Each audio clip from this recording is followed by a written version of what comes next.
Welcome everybody. Good morning, good afternoon to lab coat agents, to those that are on the call here as well. We have an exciting conversation that's going to be happening today with CINC. We're going to focus on Google and Facebook advertising and what the current market looks like and how the NRA settlement is going to affect that lead generation. And we have two of our great guests here, Dan Lott and Harry Kerbo from CINC, and they are going to walk us through what this state of the market looks like and how things are going to be progressing as far as Google and Facebook advertising goes. So I'm going to kick it off and turn it over to you guys, Dan and Harry. You guys have a deck you guys want to walk through, and looking forward to kind of hearing what you guys have to share with us today. Fantastic. Thanks, Trenton. Yeah, I'm Dan Lott, and I'm with joined by Harry Kerbo here. And so let's get this going, Harry. Press that button. All right. So this is what we're going to talk about: is the current state of real estate ads, how NAR is going to impact this, and how you should structure your ad spend moving forward, just in light of the NAR decision, and just in general with our best practices that we've been around for 12 years. We have some best practices. So we're going to share those with you. All right. First quarter real estate lead generation in Google. It was a good quarter. All right. So some of the things I've done presentations on this, how one of the things that impacts the cost per lead is just generally the amount of people who type in the phrase homes for sale in Google. And usually when it goes up, it's when the number of searches goes up, the cost per lead goes down. So, however, right now, the number of searches for homes for sale, it's trending down. And the other factor we look at too is the actual number of home sales that have happened. They're trending up for the first quarter. And then we are happy to report that CINC's buyer cost per lead improved for the last 2 quarters. And specifically last quarter, and this is the first improvement since the pandemic. And specifically last quarter, our the cost per lead went down 5%, which is a pretty big improvement. So Well, that's interesting. Yes, we're really happy. And one thing is that Harry put this in, which I like, is the real estate industry average cost per lead. It worsened by 40% in 2023. When the cost per lead worsens, that means it goes up. And so our cost per lead is lower, but industry-wide it's 40% higher. So we're doing something to outpace the market. And so we saw the report. It was very exciting. All right, here we go. Just Google leads in general, they're on pace with how it was before the pandemic. We're roughly equivalent. And so, Trenton, you know this. During the pandemic, the cost really plummeted because everybody was stuck in their house, and all they did was register for real estate lead generation sites. But after that happened, the cost per lead started to inch up, and now we are right about where we were prior to the pandemic. So the recovery. So and this is what our cost per lead is. Last quarter it was $6.04 was our cost per lead for Google, which is a good cost per lead. All right. Well, I think another thing that's important too to talk about when you talk about the pandemic pricing is the drop in competition as well from advertisers. So, I think like the NAR settlement, there's some similarities there where, maybe it's not advertisers dropping out, but maybe it's the difference in what they're spending on that leads to a drop in cost per lead and more leads in general. All right. And so, all right. So after the pandemic was what cost per lead was very low. It gradually increased. Now it is going down again. And this is exciting. Fourth quarter of 2023. We beat the preceding year, which is very exciting. When going to that 40%, how the market as a whole was up 40%, we were down. And then last quarter we were down by like 5% year over year, which when you're dealing with the amount, like we spend a lot of money and that we generate a lot of leads, so just any sort of increase or decrease is very significant. And then you all know about NAR. And so I think the impact may be on lead generation specifically. It may be over presented a little bit, but all right. So the demand, what we think is going to happen is the demand for seller leads is going to increase, which will cause the lead cost to increase because you're going to have more competitors out there trying to get seller leads. And so but we don't anticipate there's going to be more money. It's going to be a shift from people trying to get buyer leads to seller leads. And one of the things that CINC one of the things that we have found at CINC, which is very logical, is that buyer leads are also seller leads because everybody's trying to buy a house, or most people who are trying to buy a house are also trying to sell a house. And so you can also focus on buyer leads. We've noticed that as well. A lot of our agents are asking to transition over to seller leads. And we try to remind them that, about 30 to 40 to 50% of those, if you position yourself to go for buyer leads, those are also sellers. Most of them have homes already too. And so that could help offset some of those costs if you're so concerned about trying to just get sellers. And that way you could also kind of get both, really, or at least both sides of the transaction there. So for those on the call, don't just think that you have to go for seller leads just because of the market that we're in. Because in the nature of it, a lot of those the buyers are actually sellers as well. That's really interesting that you said around 50%, because that's what we saw from our registration in 2023. So yeah, that point is very valid. So yes, so most people who have who are selling a house or buying a house or also selling a house, they indicated they own a house at sign up. Moving on. And then an important thing is seller leads are more expensive than buyer leads. They are 2 to 3 times more expensive than buyer leads. So if you put those together, the fact that seller leads are more expensive, like 2 to 3 times, if you're looking at around $6 for a buyer lead, you're looking at maybe $15 for a seller lead.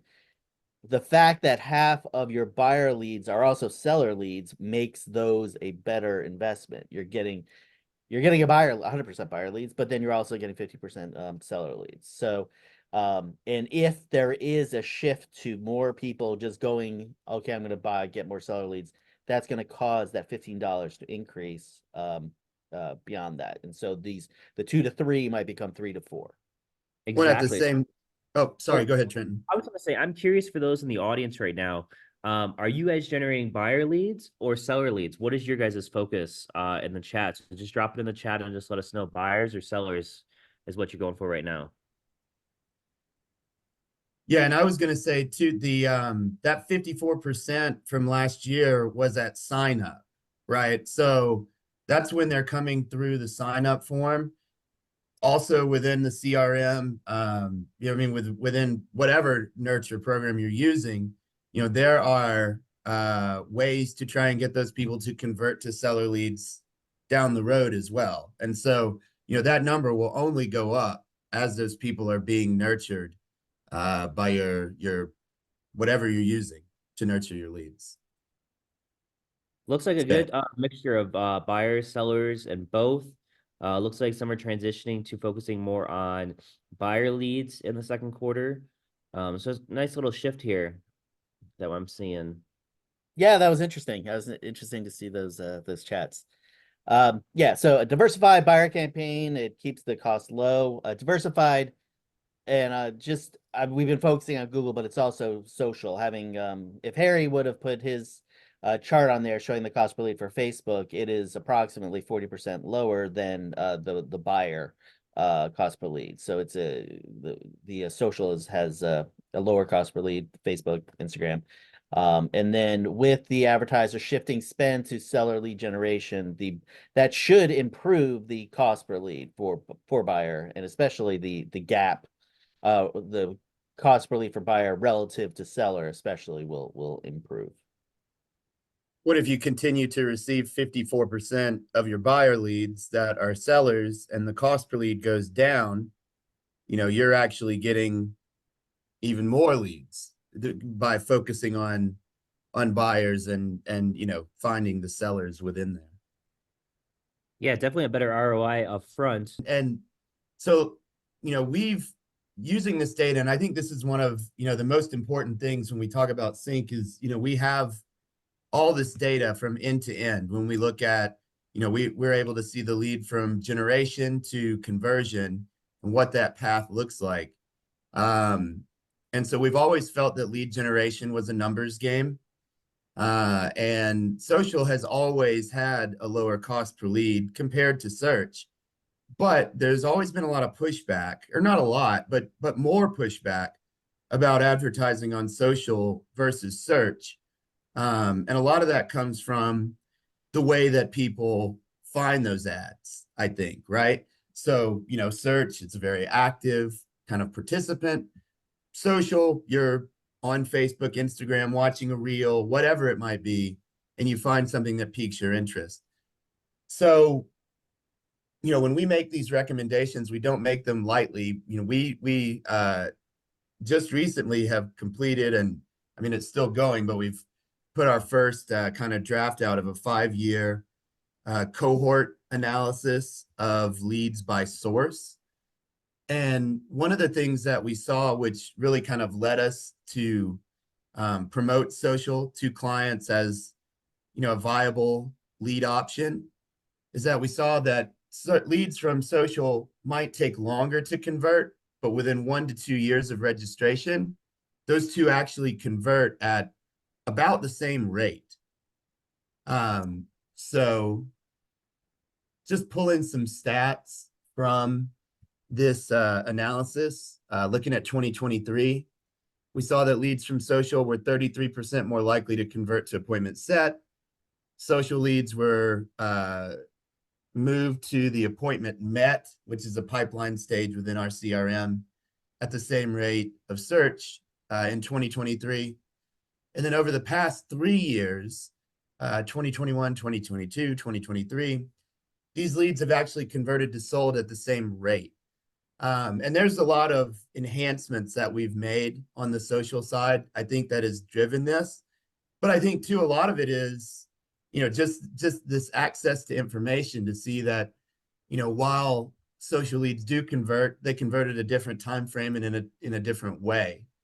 If you guys want to watch the recording of that, we have that on the CINC Pro blog, cincpro.com/blog. Alvaro goes into all the details there. But okay, right? So we've established that social leads convert. So why do we still get pushback, right? Why do people still say they suck? So I thought this was really, really interesting. We followed the results of a 60-day follow-up cadence with a third party over a 6-month period, just looking at CINC generated leads. And so what we saw, that leads from social, when they were being followed up correctly and routinely, were actually 104% more likely to convert to an appointment than a lead from search. So this was kind of mind-boggling to me, right? I always want to say mind-boggling. I watch Anchorman too much. Is that Anchorman? I think it's Anchorman. Anyway, but this was kind of mind-boggling to me, right? So why do we still get pushback? Why were people still more interested in the search side? This was very interesting, is that the leads that were coming from social were also about 2 times more likely to be classified as a lead or an agent reject, which that just means that for whatever reason, the lead said, I don't want to work with you anymore, or the agent, this price point's too low, it's unrealistic, whatever it may be. So, I thought that was really interesting. Like, yes, you will, and we still see this in the numbers today. you will get increased appointments or a higher percentage of appointments from your leads from social, but you're also going to get more leads that are going to tell you to screw off. I don't know who you are. Why are you calling me? I've never been to your website. And so, I think that I understand that negative hit, right? Of I've been calling these leads. You're less likely to remember the 3 or 4 appointments you set, and more likely to remember the 10 to 20 people who said, I've never heard of you. Don't call me ever again, right? So I thought that was really interesting. And then also, like we talked about, social leads do just take more nurture, but the data that we have shows that conversion catches up towards the end of year 1, and then in years 1 to 2, they're basically the same. So, with a lower cost per lead on the social side, you could see a higher return over time by including those leads. And that's really the main reason. It's diversification is just a wise strategy in general. Years ago, Facebook was getting sued every 3 days. You never know what could change on those networks. So having those multiple pillars is smart. And it's just the best way to efficiently spend your money and promote things like your listings, Google advertisements, cast the widest net possible. That's really interesting. Because you have a lower cost per lead, maybe less likely to, have that many more that move forward, but also the fact of you're paying less for it and you're getting more. So in theory, it should work out a little bit better. And plus, if you're thinking about 1 to 2 years, especially during that 2021, 2022 time of people when they're visiting a website, taking a look just to understand the market. Now you had 2023 to where the mortgage rates were pretty high. Now that they're coming down, you really have to think that all of these leads that are in your database right now have a really high chance of converting here in the next year. So even though they were an old, I just had a call yesterday about, teaching about how to re-engage dead leads. And Mm-hmm. I think that's why it's so important to make sure that we're focusing on who's coming to our website and how to get them to come back as well. And so again, back to the audience here, I'm curious for those in attendance, are you guys focused on Google pay-per-click or are you guys focused on Facebook leads? And I'm curious as what that structure might be there. And I'm hoping that people are gonna, be transitioning more towards the Facebook leads, but love to hear it in the chat what you guys are doing. So we got some Facebook leads, Google local service ads, both. Want to focus more on pay-per-click. So I just think that's kind of interesting, being with the stats that you're showing really shows that, maybe we don't want to spend that 15, 20, $25 for that Google pay-per-click when we can spend, 6, 7, 8, 9, $10 on the Facebook leads and get double the amount of leads and have almost the same, percentage wise and moving them towards, the appointment set. And in fact, with your stats there, it looked like it was more towards the social Facebook, Instagram leads. Yeah, Yeah, I that mean, was good to see. And somebody put the local service ads on there. I don't know, Trenton, if you use those before, but we also offer those, and those are really tricky in that they perform really well if you're able to get traffic. And so we have somebody who's dedicated to getting people. There's a lot of hoops you have to go to, and you get but the thing you're able to dispute the leads, which allows you, if you go through and you'll dispute it and get your money back. So but it's getting it's getting traffic. It's that's a very frustrating ad type because it works really well, but it's like people call up, it's like, I want more leads, I want to spend more money, and then we physically cannot spend this money on your behalf. And you have to get more reviews. It's like you constantly have to get Google reviews, which is just in general, it's a good idea. But yeah, so I like the local services, and just on diversification. It's good to see like people are saying like, yeah, I'm doing both, and it's like, because there's seasonality with everything, and Google takes a longer time to ramp up. It's usually like around a month before you're at full, your full throttle on your Google. Facebook is 100% right out of the gates, and so it's good to, if somebody's struggling for the first couple weeks, they're getting all these Facebook leads, And then once you know, Google's growing great, then you have a good mix. So that's why we suggest that. Yeah, and that's the goal, right? Like for us, you know, we always say we don't have customers, we have clients. You know, so our goal is that, you know, we're setting you up for success, not just 3 months from now, but 24, 36 months from now. And then once that pipeline matures, that's when you're really rolling, and doing well. Yeah, and so this, my last slide. So I mean, we've got time for questions or whatever. I'll leave if you guys want me to. You just tell me what to do. But this is always a quote that's stuck in my head. I think it's Gary Vaynerchuk. I don't know. But he said social is the flyer that's announcing the sale at the dealership, right? Like that's where you're catching those early end buyers, that early end interest in developing that relationship. Search advertising is the showroom floor, right? Like if I want to buy something, I'm not going to go on social and just scroll mindlessly until an ad pops up. I'm going to go to Google and do that search. But social is also a very effective avenue. You know, that's why we recommend people put the majority on search just to get those showroom floor buyers. But social is also an effective avenue. So again, when you're 6, 12, 18 months in, you're really seeing the results. So So that's the end I, of our deck. No, excellent. I think this was great to see some of these statistics. Great to see an understanding of the potential of Facebook and Instagram ads because of how, how you kind of mentioned before that people were saying that they kind of suck. Well, understanding that this is a long-term play, not something that you should always expect within the first 3 months of seeing results, but you should start to see, 6 to 9, 6 to 12 months, maybe 12 plus months, after you start to nurture them, re-engage with them, start to offer other, opportunities to come back to your site, such as a blog article, such as your newsletter, such as social posts, things like that. But I would like to kind of venture over to an area that's, buzzing with potential here, is with the impact of new technology such as, AI and how that's being used with Google and Facebook ads. Can you guys shed some light on, how these technological advancements are influencing real estate advertising strategies?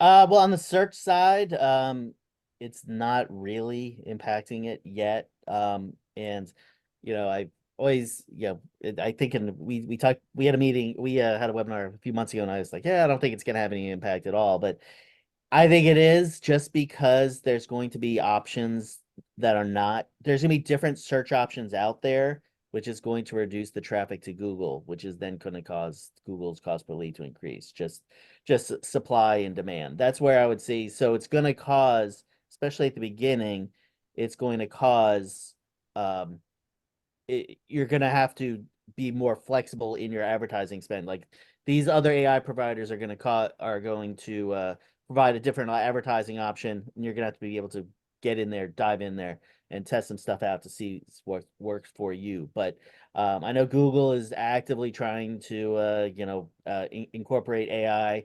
They're doing it a lot on the just on the advertise behind the scenes with your advertising. They're using AI and then things like that with mixed results. But so that's what they're doing, a lot of focus. But then they're also doing it with the AI generated advertising, or ad results and things like that. So anyway, that's my thoughts on the search side. There is going to be an impact. It's not huge now, but it will be, and it's just going to cause more confusion, and that's why you need a steady hand like CINC, which is the one of the largest advertisers in real estate, to guide your spend, at least on the search side. Harry, what's your thoughts on social? Yeah, it's similar on the social side. I mean, I don't know if you guys are working in Facebook ads manager, business manager now, but there's a tremendous amount of suggested AI options and that kind of stuff that you can use. I mean, how effective will they be? I don't know. Something will be, right? And Dan, I think what you're saying makes sense about there will be there's always other providers coming up that are trying to kind of take down the stranglehold that I guess Alphabet and Meta, or Google and Meta, have on the advertising industry as a whole. So yeah, I think that makes a lot of sense. Um, you know, we use AI for some generative purposes for like creating ads, that kind of stuff, images. I think there's a lot of stuff behind the scenes, like Dan said, a lot of false positives that are happening now with ads getting denied and things like that, which is fun.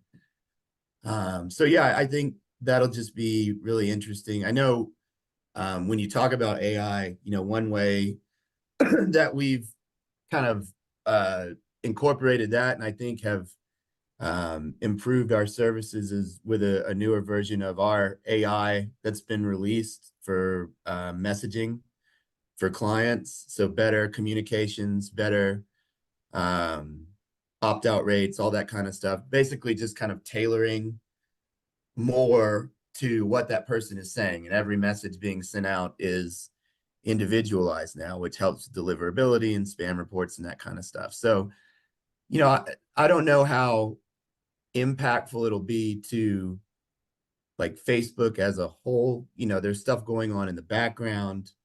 I don't know what that'll look like, but I do think, you know, the implications of it in like downstream, how we interact with leads and how we convert leads, I think that's where it'll be more prevalent myself. Excellent.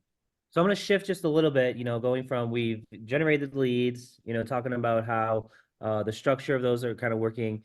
Now that we have them in our system and we're, communicating with them, do you guys offer such like a retargeting type of campaign so that way they continue to be re-engaged with?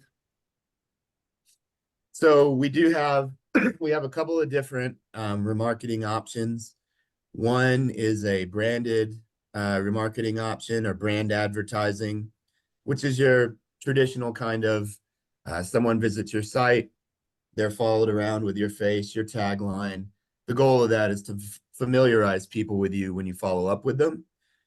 Oh, you're that person that's been following me around on Google for 6 months? Yes, that's me. And then we have a dynamic property advertising type or remarketing type that we call Listcast. If you guys are familiar with DARE, dynamic ads for real estate, or now they're just called Facebook real estate ads, that's the framework that is built on. So that'll actually take into account what that person is seeing on your site, the characteristics of the homes they're looking for, and then show properties based on that. So we definitely utilize remarketing once we're able to get those leads in the door.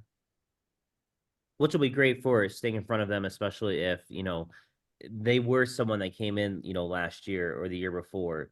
And just to, for everybody in attendance, just don't ever forget about those leads that may not have done anything in the past, because at one point in time they did express interest. And then you have to think of when they were expressing interest as far as, what the market was like at that time and how things have changed progressively since then. So always keep that in mind, and how you can definitely, try to re-engage those. And then with the services of CINC, obviously having that retargeting, they have their, the AI that's following up with the leads as well, making sure that you have, the correct smart plans in place, as far as that 60-day campaign looks like. So all those combined will help you be able to convert these leads. And just know that you probably can't just do it with one of those pieces. You really need to make sure that you have, a cohesive unit there that's going to be following up. And that's a good thing, in that, like, if you're with CINC or with another CRM company, the property alert emails, and you're just tracking like somebody who registered 2 years ago but is still on a drip campaign where they get property alerts, and if they click on one of those properties 2 years later, it's like, oh, maybe this guy's actually thinking of going ahead and buying, and like give him a call or get him, the AI will kick in. There's with text messaging. So there's a lot of as he said, don't forget about these old leads. They buy houses, and we always hear about, now that we've been around for 12 years, it's like, oh yeah, this guy registered 10 years ago and now he finally bought a house. It's like, yeah, it happens. It really does. But I think Excellent. I think your point, Trenton, sorry, I'll be real quick. I know we're right up, but I think your point about the pin-up demand is a really good one, right? And people have been waiting to see like what's going to happen with the mortgage rates. So I agree with you. I think, you know, once things kind of smooth out, we will see a big increase in the conversion. So yeah, I think that's a really good point. And I just wanted to delay the end of the webinar to say that. So That's all good. Well, I want to say thank you guys for those in attendance. Thank you guys for sticking with us. Dan and Harry, thank you both from CINC. You guys shared some great and valuable insights here. And I hope everybody found this webinar informative and enlightening as I did. I love seeing some of those statistics as far as how Facebook lead ads were, you know, kind of outperforming Google pay-per-click and at a better price point as well. So just keep in mind that as you guys try to plan out your you know, your strategies here in the next, you know, the next quarter to 6 months here. But thank you guys for you know, having us here and looking forward to our next talk that we guys have with you guys. This is great. Thanks, Trenton. yeah, No thank problem. you very much. And thank you, everybody. This was really fun. So appreciate it. All right, have a great day, guys. Have a great day.